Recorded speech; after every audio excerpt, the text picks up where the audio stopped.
सुनने के बाद से जीवन में कभी हार नहीं मानोगे। एक समय की बात है, गौतम बुद्ध के हजारों शिष्य उनके पास अध्ययन करने आते थे। गौतम बुद्ध से जब भी कोई चीज़ से ज्ञान प्राप्त कर लेता था तो उसे किसी दिशा में लोगों को जागरूक करने तथा शिक्षा देने के लिए भेज दिया करते थे। बुद्ध का एक शिष्य बुद्ध के आश्रम में लगभग 6 सालों से था। वह शिष्य महात्मा बुद्ध के पास आया और बुद्ध से कहा, मुझे यहाँ आए लगभग 6 साल हो गए। मेरे बाद कितने शिष्य यहाँ पर आए। उनमें से सभी शिष्य को आपने ज्ञान देने के लिए किसी न किसी दिशा में भेज दिया, लेकिन मुझे अभी तक कहीं नहीं भेजा। आखिर ऐसा क्यों? क्या मुझे आपका ज्ञान प्राप्त नहीं हुआ है?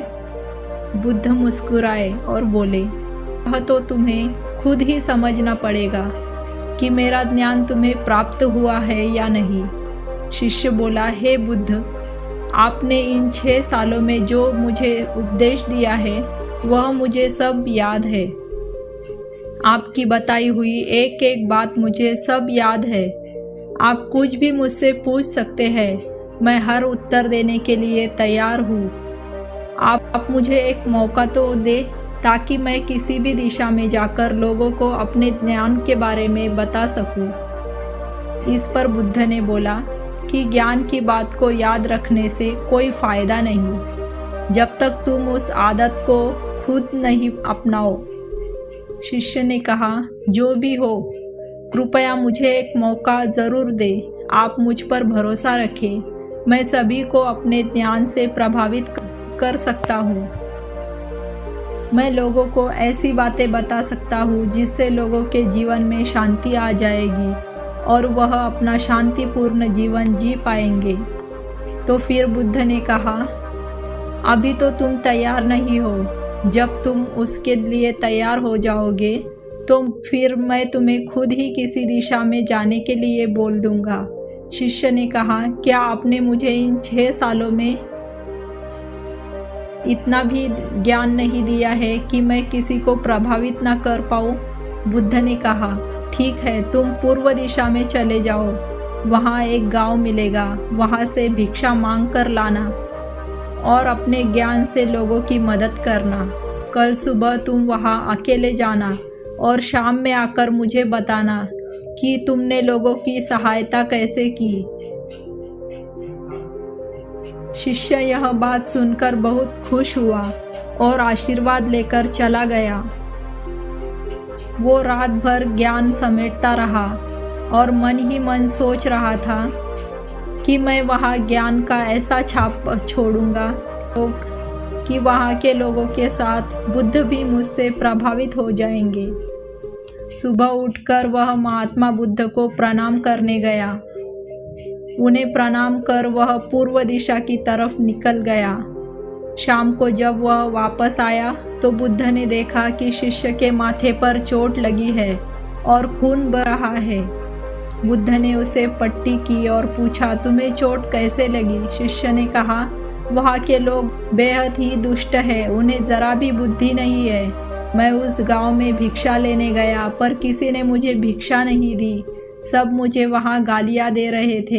एक व्यक्ति ने भिक्षा तो दी थी लेकिन नीचे फेंककर और कहा से उठा लो। मैंने उन्हें काफ़ी समझाया लेकिन मेरी बात सुनने को तैयार ही नहीं थे।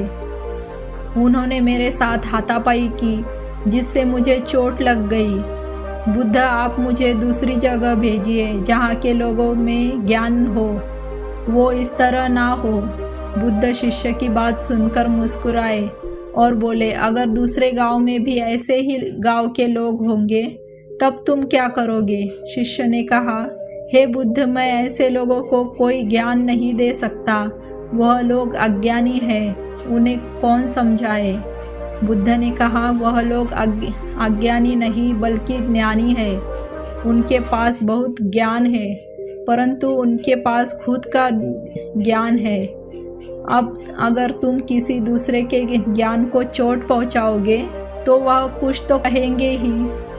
तुम्हें ऐसे लोग हर जगह मिलेंगे, तब तुम अपना ज्ञान उन्हें कैसे दोगे? बुद्ध ने कहा, आज तुम आराम करो, कल शाम को मेरे पास आना। बुद्ध को प्रणाम करके शिष्य वहाँ से चला गया। अगली शाम जब वह वापस बुद्ध के पास आया तब वहाँ बुद्ध के एक और शिष्य मौजूद थे। उनके हाथ में भी चोट लगी हुई थी। बुद्ध ने शिष्य के हाथ पर चोट देखकर उस पर पट्टी की और उससे पूछा, तुम्हें यह चोट कैसे लगी?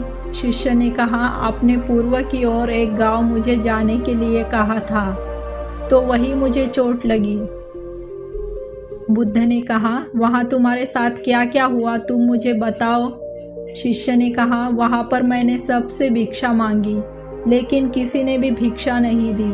एक व्यक्ति जिसने भिक्षा दी भी तो मुझे ज़मीन पर फेंक कर दी थी और कहा उसे उठा लो, तो मैंने उसे उठाकर अपने झोले में रख लिया और मैंने उसे सफल होने का आशीर्वाद दिया। तब उस व्यक्ति ने मुझसे कहा, आप बड़े अजीब लगते हो, मैं आपका अपमान कर रहा हूँ और आप मुझे आशीर्वाद दे रहे हो। तो मैंने उनसे कहा कि आप दानी हो, आपने मुझे दान दिया है, इसलिए मैं आपको आशीर्वाद दे रहा हूँ। फिर मैं वहाँ से आगे गया तो कुछ लोगों ने मुझे वहाँ से वापस जाने के लिए कहा। उन्होंने मुझे कुछ अपशब्द कहे और मुझ पर पत्थर भी फेंके, जिससे मुझे चोट लग गई। और जब मैं वापस आ रहा था तब रास्ते में मैंने एक माँ को रोते हुए देखा। वह अपने बीमार बच्चे को लेकर चिंतित थी। मैं तुरंत जंगल से जाकर उनके लिए जड़ी बूटी लाया, लेकिन वहाँ के कुछ लोग जड़ी बूटी देने नहीं दे रहे थे। फिर मैंने उनसे विनती की कि वह मुझे उस बच्चे का इलाज करने दे। उसके बाद वह जैसा कहेंगे मैं ठीक वैसा ही करूँगा। फिर जिस व्यक्ति ने मुझे भिक्षा दी थी उसने गांव वालों को समझाया। तब उन्होंने मुझे उस बच्चे को जड़ी बूटी लगाने दी। उसके कुछ देर बाद ही वह बच्चा ठीक हो गया। फिर गांव के जिन लोगों ने मुझसे अभद्र व्यवहार किए थे उन्होंने मुझसे माफ़ी मांगी और धन्यवाद कहा। फिर मैं वहां से वापस आ गया। हे बुद्ध, मेरी आपसे एक विनती है। उस गांव के लोग बहुत भोले भाले हैं। क्या मैं रोज़ उसी गांव में जाकर भिक्षा मांग सकता हूँ? यह सभी बातें पहला शिष्य खड़ा होकर बड़े ध्यान से सुन रहा था। उसने यह सुनते ही बुद्ध के चरणों में गिरकर कहा, हे बुद्ध, मैं समझ गया हूँ कि अभी मैं उस लायक नहीं हूँ कि मैं दूसरों को ज्ञान दे सकूँ। बुद्ध ने कहा, हमें बाहर वैसे ही लोग दिखाई देते हैं जैसे हम अंदर से होते हैं। जब तक स्वयं को नहीं बदल सकते तब तक हम किसी को नहीं बदल सकते हैं। खुद में बदलाव लाना भी ज़रूरी है। अपने आप में बदलाव लाकर इस दुनिया को अपने आप जीत सकते हो। तो दोस्तों, आई होप आपको गौतम बुद्ध की ये मोटिवेशनल स्टोरी पसंद आई है और इस कहानी से कुछ ज्ञान की बातें भी सीखने को मिली है। तो और भी मोटिवेशनल कहानियाँ सुनने के लिए हमारे चैनल को लाइक करके सब्सक्राइब ज़रूर करें।